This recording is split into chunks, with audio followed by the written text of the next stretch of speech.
Hey everybody, welcome to another episode of Heavy Water 77. Man, this has been a great run so far of great Styx albums, and I was so happy to share them with my partner Joe Staub. How you doing, dude? Doing great, doing great. And yeah, we had a great run, It was Jerry. a We great had a run, great wasn't run. it? I love how we're already speaking about it in the past tense. But might that great run might be ending today. Yeah. And of course, what we're talking about is Styx's Kilroy Was Here. Definitely in my opinion, the end of a great um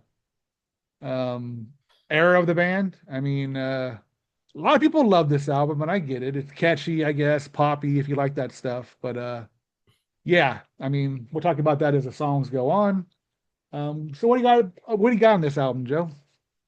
Well, like you said, this was a popular album, and I do have some questions for you as someone who was there at the time, like what this was like when it came out. But just a quick background: this is the 11th Styx album, released February 22nd, 1983, recorded at Pumpkin Studios in Oaklawn, Illinois, and this was a very popular album, although not as popular as the albums that came before it. It only went one time platinum. It went to number three on the Billboard charts, year end of number 24. So it didn't quite hit the success that the previous albums had hit, but it did have two top 10 singles, one that went to number three and one that went to number six. And we'll talk about those when we get to the songs. But yeah, I mean, as someone who was there at the time, I kind of want to know when, Mr. Roboto was the first thing that came out from this album, right? Hmm? What was that like as a Styx fan when that came out and you saw it? And what was your reaction? I was a 12-year-old kid, and to be perfectly fucking honest with you, I loved it. I was a kid. I thought it was so cool. You know what I mean? I loved Paradise Theater. Listen, like I said, I was getting into that at my sister's house, and this came out. I thought it was cool, man, as a 12-year-old kid, as I said. I loved it. I did. It was popular. It was everywhere. Mr. Roboto was everywhere. Uh, Don't Let It End was everywhere. Um, the concert, which we'll talk about. Oh, well, our next Mm. episode, was everywhere on MTV. At that time, I thought everything was cool.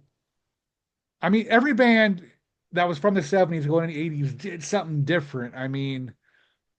Heart, Cheap Trick, Journey, Aerosmith. They even involved outside writers. To give Styx credit, they didn't get outside writers for this album. At least that's good, I guess. I don't. Maybe they should have. I don't It know. might have But used it might have used uh, some, honestly. so I'll give them credit for that. And yeah, it was definitely a one-sided love affair in this album. Tommy and JY. I didn't know this at the time because there wasn't the internet, there wasn't the news. And But I look now, and Tommy and JY were pretty much checked out halfway through the recording of this album, I believe. They just did not want to do another concept album. They wanted to do some straight out rock and roll. And Tommy said in the behind the music, I tried and tried. I just cannot think of any songs about robots. And you can tell because this songs are a little different than everybody else. Even JY's got a song that kind of fits the theme of this album. But anyway, getting back to that, as a kid, I loved it. I did, but it didn't. Did it age horribly for me? We'll get to the songs when we get to them. But yeah, I remember everybody loving this album. It was everywhere, literally. So that's what it was like. And I'm going to say this: if you were my age back in 1983, and you say you did not like Mr. Roboto, you're full of shit. I can understand if you don't like it now, but back then, come on. I loved it as a kid. Yeah, that's what I mean. It's a kid's song. Perfect. It's a song for kids, obviously. Yeah. Actually, so there you go. So I just think it just didn't age well. This hmm album. I think that's Well, the I have a big big problem. theory about what actually ruined people's perception of this album, and we'll get to that in a little bit. All right. But what do you have? You usually have some reviews and stuff for the albums. Yeah. What did you find here on this? Rolling Stone actually gave this a three, Well, that tells you which what a shitty album it is. yeah. All Music gave it a 2.5, and Sounds. I don't know what Sounds is. Gave it 2.5. I was gonna say something. Yeah. Um, these songs were rarely played after this album. Mr. Roboto is being played now, but interesting when the JY did the James Young group in the 90s, he actually played Heavy Metal Poisoning and Double Life off this album Hmm. on that tour. That would have kind of been an interesting tour. If I knew that existed, I would have been around. I don't remember JY going on tour, but I would have loved to have seen that back in the day. So, but yeah, I mean, the videos were all over MTV. The concert, of course, which uh, well, when we get to We'll that, get to that. anyway, I won't give any more spoilers about that. As you can tell, that I'm not looking forward. Well, I am kind of looking forward to it. So we can get over that one and move on to the next one. But anyway, let's get started. Let's start out with the title track, and it's the aforementioned Mr. Roboto. What do you got on this song, bro? Yeah, this is the one that went to number 3. This was the biggest hit off the album, one of their biggest hits ever. Now I think it's garbage because I've heard it too much. But like I said, as a kid, I loved it. I thought it was so cool. I thought it was catchy as hell. It's a catchy song, but then when you get older and realize, are they actually singing about that? Like, are those actually the lyrics? And that's when it starts to fall apart for the whole album. Is why this? Why this concept? And I'm going to take a minute here, just for anyone who has either not actually listened to this album or thought that Mr. Roboto was just like a joke or like a one off. No, they wrote the whole damn album about this. So the background, the story, the grand story as imagined by Dennis DeYoung of this album in the near future, the majority for musical morality uh, takes over the country, which I mean, honestly, in 1983, it didn't seem that far off No, with got the some of the stuff that was DMRC going coming up and all on. that stuff. Yeah. Yeah. So the majority for musical morality takes over the country, and their leader, Dr. Righteous, becomes the dictator and bans rock and roll music because it's always rock and roll music. It's never any other kind of music. It's No. just rock and roll music. Um, and talks about the evils of Elvis and the Beatles. And so decides to stage a fake riot at a rock concert being performed by the aforementioned Kilroy, the greatest rock star of all time. Guess who plays him, folks? Um, It and wasn't John Panazzo. it was not John Panazzo. Let's just say that. Um, He was Colonel Hyde or something like that, I yeah, think. something weird like that. One of the henchmen. But anyway, they stage a fake riot at a Kilroy concert, and one of Dr. Righteous's henchmen kills a protester and makes it look like Kilroy did it. So he puts Kilroy in prison. Well, the prison is guarded by these insanely racist robots. Like, just the most racist thing you've ever seen in your life. Like, if you've ever actually looked at the masks on the front cover, the masks have slants in the eyes. Like, are you actually kidding me? How did they get away with this in 1983? With the accents too. With the accents, too. I mean, we'll talk about it next week when we get to the little short film at the beginning of the concert. But one of the robots unironically says, "Kawasaki, oh my balls," Oh my when balls. when Dennis DeYoung knees him in the gonads. But this prison is guarded by robots. He beats up one of the robots, steals his outfit, and breaks out of prison, where he meets the great revolutionary Jonathan Chance. And they strive together to bring down tyranny and revive rock and roll music for all the youth of today. What the fuck? Like, actually. And they wrote I'm sorry, I shouldn't say they. Dennis DeYoung wrote an entire album about this garbage. And it starts out with Mr. Roboto. And you don't know when you're actually listening to the song and reading the lyrics. Is it a critique of technology? Is it a critique of capitalism? Is it a critique of what is this song about? And then you realize, oh no, he just disguised himself as a robot and broke out of prison. That's it. That's all it is. And when I started to get older and realize that, I'm just like, God, this song sucks.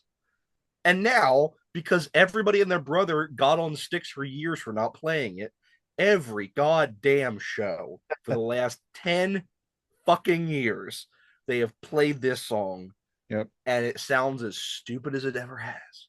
And Yeah. I do not know why they play it. I guarantee you, Tommy and JY don't want to play it. They look Yep. like they're hating their lives up there when they're playing it, but they still do it every single night because they didn't do Yep. it for 30 years and the fans got on Yep. about Yeah, it. and they literally Anyway, didn't do anything off this album for the longest no, time. because it Nothing. was all Dennis. It was I mean, even all in their Dennis. reunion No, in yeah, the Return to '90s, Paradise, they didn't do nothing. nothing off this I album. Yeah, guarantee that was probably a stipulation in the stipulation, contract for Tommy coming back into the band was if you right? so much as say the words Kilroy was here, I'm Right. leaving. I don't think they even did anything off the Edge of the Century tour. I can't remember. I I mean, don't remember them doing a at that song off point, this the album. wound was probably still pretty fresh, even with JY and the Panazzos. So I doubt. I'm sure Dennis probably got outvoted on that. Yeah, I mean, yeah, my view of the song is like I said, as a kid, I loved it. I mean, actually, to be honest with you, I still kind of like the beginning part, the keyboard instrumental part at the Mhm. beginning. But other than that, yeah, this did not age with me well at all. And when I seen Dennis do it live, it was kind of fun watching him do it live. But yeah, I didn't even when we were doing this review, I didn't even listen to the song because I know the song unfortunately Oh too God, well. yeah, I did not listen to this song at So, all. but yeah, it's just a matter of age with this song, and it just did not age well at all. So, I'm gonna give this one a actually now. Next song, Cold War, Tommy's first song. What do you got on it? It is a Tommy Shaw song. Listen to it for 5 seconds, you'll know it's not a Tommy Shaw song. You will hear very quickly what I heard about this entire album, which is even in the songs that he did not write, Dennis DeYoung ingratiates himself all over this album with the dumbest keyboard sounds you've ever heard in your life, with the dumbest orchestration of some of these songs. And you know that's all Dennis. Oh, He absolutely. has his hands all over this album. I mean, literally the do do do do do do do do do do do. Oh my god, it's stupid. And And you that's could the tell, fucked up part about this album. There's potential yes, with some of if these songs. if Cold Absolutely. War didn't have the stupid keyboards and some of the other stuff and wasn't Yeah. trying to be a concept song, Yeah. it would be a decent Tommy Shaw song. Now, I mean, not a great Tommy Shaw song because Yeah. Tommy clearly didn't want to be writing it, but it's just any potential that any of these songs have. You get 5 seconds in, and then oh, there's Dennis again. Yep. Yep. Oh, there's Dennis again. And Yep. I hate to say this because I love Dennis DeYoung, but my God, every single thing wrong with this album is entirely his fault. I agree. Now you can say, oh well, you can blame Tommy and JY for not writing stronger songs. They didn't want to be there, and they knew that whatever they wrote, Dennis was going to fuck up because they already saw it happening. And if it Well, didn't fit, JY did do a strong song off this album. we'll But get to that. yeah, it you hit the nail on the head. It's been just every song has been dentist too much. You know what I mean? There's so much potential in some of these tunes, in my opinion. But Cold War for me is a tale of two versions. The studio version, don't give a shit. Live version, I kind of like because of that solo at the end. Yeah. He walks out in the stage and he walks out in the crowd and does that solo. I like that part of it. Mm-hmm. But yeah, I mean, again, as I listen to it, ugh, there's just something about it I just don't like. I mean, if I heard that live version, I'd probably get into it. But yeah, this version is a no for me as well, man. I agree 100%. And then we go to, oh boy, Don't Let It End. The other big hit on the album, this one went to number 6, so this was the second top 10 single. This is one that was on all the greatest hits compilations when I was growing up. I knew this song before I knew anything else off the album other than Mr. Roboto. It's whatever. Like it's not awful. It's not. But it's not what and this is something that I would say about the entire album. This isn't Sticks. None of this is Sticks. This is some misguided attempt at trying to be different, and none of it sounds like it's supposed to. And I'm not a huge fan of the way Dennis sings this song. I don't like his vocals on it. It's not the worst thing I've ever heard. It's better than Babe. It's better than First Time. Like, Well, scooping up the litter box sounds better than first time, but you're right. But I mean, it's just another song that's just like, I don't get it. Yeah. I mean, look, I'm a huge Air Supply fan. I will admit it. But I know what to expect from Air Supply. I don't want Styx to do Air Supply. I mean, you had Cornerstone and Kilroy, and in between the sandwich meat was Paradise Theater. You're like, fuck, maybe they got their shit together. I mean, 1980, look out now, here come the 80s. And they started out with a bang. That was 80, 81? I can't remember. It was early 80s. 81, right? Paradise? There's yeah, 81. Yeah. Um, so maybe they're back on track, but man, oh, yeah, it's nice, I guess. That's all I can say for it. It's just nice. I do like the Tommy solo in it. I think it's pretty good, but man, I want to hear All Out of Love or Lost in Love. I'll turn on Air Supply, man, and I know what to expect from them. So yeah, not a good tune. Not a bad song, but not a great song. Let's just say that. All right, then we'll move on to the last song, which is actually a single, I believe, if I'm correct, which I never remembered it being a single. It's High Time. Oof. Bump, Bow, bump, bow, bow, bow, diddy bow, bump, bump, bow. Oof. diddy bump. What? Are you fucking kidding me? I don't turn on sticks to hear bump, bump, diddy, bump, bump. No. The horns. What is this garbage? Yeah. Like, this is just, this is awful. There has not been a song that we've reviewed up to this point in this channel that I have felt this way about. That I'm Yeah. just like, at least with this crap off Cornerstone, I'm like, okay, Dennis is just trying to write a hit single. Like, I get that. I may not like it, but I get it. I just don't get this. Like, Yeah. what was this? Like, I get that the 80s was different, but like, I don't know what world Dennis DeYoung was living in that he thought this would in any way be received as some kind of great music. I mean, maybe in hindsight, when Dennis said he knew what was best for the band, supposedly. Financially, maybe, because these songs made them a lot of money. But Well, but musically, this album didn't do as well as the previous ones that's did, true, it did it. But and the tour musically, ruined them. yeah, oh yeah. The tour will get, yeah, that will, yeah, when we get to So that, I know. financially, no, I don't think he knew Yeah, what was best for him. yeah. And they tried to make up for it, it just bombed. Um, that story about the Cotton Bowl in Texas is, we'll talk about that when Caught in the Act comes around. But I agree with you, dude. This song is just so fucking weird. And that spoken word crap in the middle, just ugh. Horns. I don't mind horns, No, I but love horns. Not this this. song, is it like songs with time in it? Well, no, too much time on my hands because the first time sucked, high time sucks. Too much time on my hands was good, but yeah, this song is just not Again, it's the wow. shit sandwich. They had 3 songs in a row with time in them. The two. Exactly. Yeah, and we made it through one side. Let's flip this sucker over and heavy metal poisoning, man. I'll give it to JY. He tried. He tried, man. It's a rock song. If this song had different lyrics and didn't have the Dennis DeYoung coming in again, I think it would be a better song. Like the riff is great, and it like the solo's great, and at least JY is like trying to be in character on the vocals, but the lyrics are awful because it's the concept. Because the concept sucks. Dr. Righteous, he's Ugh. the same. Ugh. Well, I It's gotta be honest with you, dude. I love this. I'm sorry. Go ahead. it's just so bad. And like I can get like loving it like ironically. But there's no way that anyone can sit here and say that this is like a legitimately like some great stick song. Nah, I do really do like this song though. I mean, maybe because it's lack of choices on this album, maybe that could be it. But I don't think that's it. But Tommy lays down a great solo, like you said. But yeah, that bam, bam, bam, bam, bam, bam, it does not need to be in there.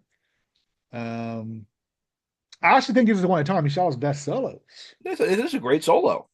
The riff is cool. The production of it doesn't sound good. It sounds like a No. broken speaker. Yeah. They would just rip it up somehow. Maybe do a remaster of some of these songs. Maybe it'll be better. I don't know, but Yeah, and then you get the Dr. Righteous lyrics, JY trying to be in character, trying to play along, I guess, the best as he could.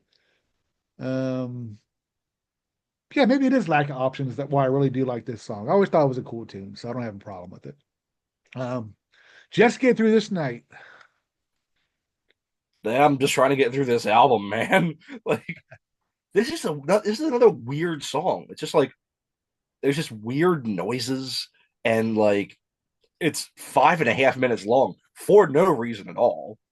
And It's over six, I think. is it? Oh Lord, help us all. And this is another one of Tommy just being like, man, here's something. And that's how I feel about it. Here's something. It's not the worst thing on the album, but it's not a good song. Or where's where me and you are probably going to fight. I fucking love this song. I Okay. think it's a great song. As a matter of fact, I can hear this song being on the Grand Illusion or Pieces of Eight. Really? It has that type of vibe to it, in my opinion. It's got the cool instrumentation at the beginning, and just the sound of it, I think, has kind of like that Man in the Wilderness feel to it.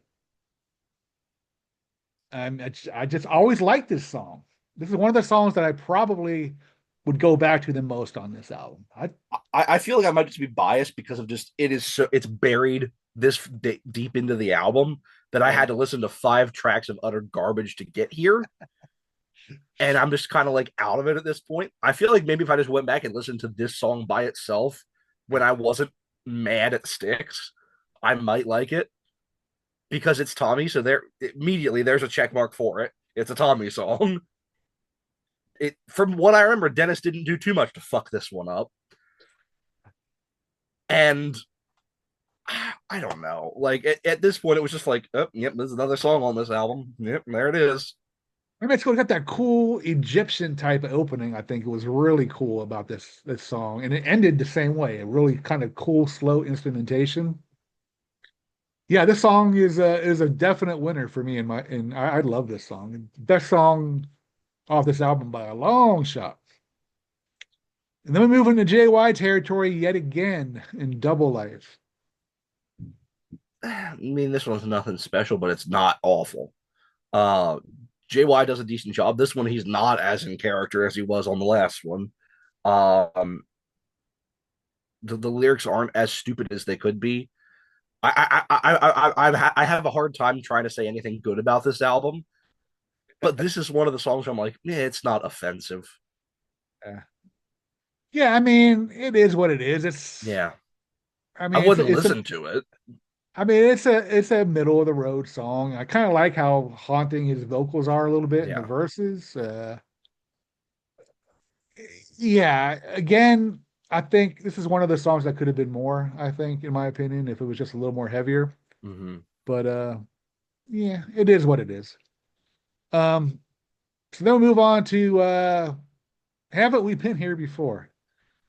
This one did have a music video, and this is when they had finally given up on the concept of the album because this music video has nothing Yeah. to do with the album. It's some weird thing. There's a clown spinning around, and they're in a speakeasy or something like that, and Yeah. big clock in the background they're swinging on. Um, this is a decent song actually. Um, Tommy's vocals sound great on this, in my opinion. I don't love him and Dennis duetting on the chorus. I think it has gotten to the point where I am getting tired of Dennis's voice. Like, and I don't say that as a bad thing because I love Dennis's voice on the classic stuff. But on this album, it's just everything bad that anyone has to say about Dennis DeYoung's voice is on this album. Because I know a lot of people that cannot stand Dennis DeYoung's voice, and everything bad that anyone says about Dennis DeYoung's voice is all over this album. And if Sure. this was just a Tommy song, I think I'd like it more. But as it is, it's a decent song. Again, no matter what song you pick from this, it would be the worst song on any other Six album by a Yeah. long shot. Sure. Maybe Cornerstone, maybe they're maybe not Cornerstone, but on every album that we've covered so far, no matter what song you pick from this, it would be the worst song on that album.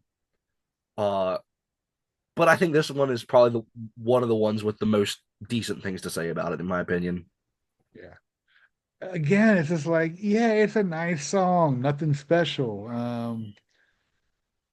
And not to give spoil. Well, I mean, if you're a Styx fan, you've seen Cotton before, so we're not really giving away spoilers. Just stupid how they did that live. It's like, oh, You mean ugh. you don't like Tommy Shaw acting? And you can tell he just felt awkward without a guitar in his hand There he too. I stands. mean, yeah, it's just, Some real uh, Broadway level stuff there. and you mentioned the video for it had nothing to do with the concept of this album. Um, it's nice. That's all I can really say about it. I mean, I Yeah. don't go back to it. If it's on the radio, maybe I won't skip it. Maybe I don't know, but I won't. I don't crave to hear this song. If that makes any sense. It's all right. And there's definitely a couple worse songs on this album than that. Mm-hmm. Speaking of which, the "Don't Let It End" reprise. The greatest sign of an up your own ass concept album is a reprise. And this is where the concept, which they had conveniently forgotten about for a couple songs, comes roaring back in. Here comes the savior of the universe, Jonathan Chance. Oh, and he's learning how to play a guitar, but he can't quite get it right the first time. Do do do do do do. Oh my god, it's so stupid. And then they come in with this, oh, we're gonna rock it up now. Bring rock and roll, keep it alive. Yeah, win for rock and roll. It's just dumb. It's just, and what a stupid way to close out the album. Maybe the live concert made our reception to this album even worse. Maybe. Oh, remember the theory that I said? Remember the Yeah. theory about what I think what ruined this album for people? It wasn't the album, it was the tour. The fact Yeah. that It's they just. not only put this out, at least Kiss, when they put the Elder out, had the decency to go hide in a hole for a year and a half. And I love that album. But at least they didn't go out on stage and act out just a boy, for crying out loud. You had Tommy Shaw going up there and acting like some freaking teenager that doesn't know how to play a guitar. You have Dennis DeYoung unironically walking around stage in a robot outfit. You have James Young grease his hair back and dye his mustache black to play And some freaking dances. dictator, and they all dance. And I hate to say this, I'm sorry, but Chuck Panazzo looked like the only one having fun, and I'm not, and that's not a gay joke, but he did look like the only one having fun. But it, the tour killed this album for me. Yeah. Like, if the album itself wasn't already bad, the fact that they doubled down on it and actually decided, oh, we're gonna be Pink Floyd. Yeah. We're gonna be Genesis. We're gonna be the Who. We're gonna do this because this is art. This is theater. This is genius. And that's where Dennis DeYoung officially shits his career down the toilet for me. Pretty much. At least with the band. Um. Yeah. I I know Tommy Shaw did not write the lyrics. I am the modern man. I know he didn't. I With know he had this to hurt him to guitar in sing. hand. It had to hurt him just to sing. I am the modern man with this guitar. Yeah. Um. We mentioned Oh this when we were doing the shit. Grand Illusion when the grand finale we talked about. It's like there's one even worse, and this is it. Yeah, this song is garbage. I'm sorry. Don't let it end. It's And then all of a sudden Dennis DeYoung is a doo-wop singer. yeah. I Like, mean, he's giving props to all the past, eh, rock people, I guess. But sit the down, song is Dennis. You're terrible. not Little Richard. Yeah, the song is fucking terrible. Anything else Ugh. you want to say about this album? No, it pains me because I love this band so much. If you've I been do too, watching this man. channel for the last 3, 4 months, you know how much Jerry and I love this Yeah, band. It hurts my soul to talk about this album because it truly is that bad. yeah, Like, it is one of the great what the fuck moments in the history of music. I Like, agree. it eclipses the Elder, because at least the Elder, like, they made it, Hey, and I love like the Elder. I love it too. But like, as a what the fuck moment, they made it, it didn't sell, and they just dropped it. Yeah. This album got popular. And then that, for some reason, lit the spark in Dennis's head. Well, that must mean people want to come see it. That means they want to see me perform.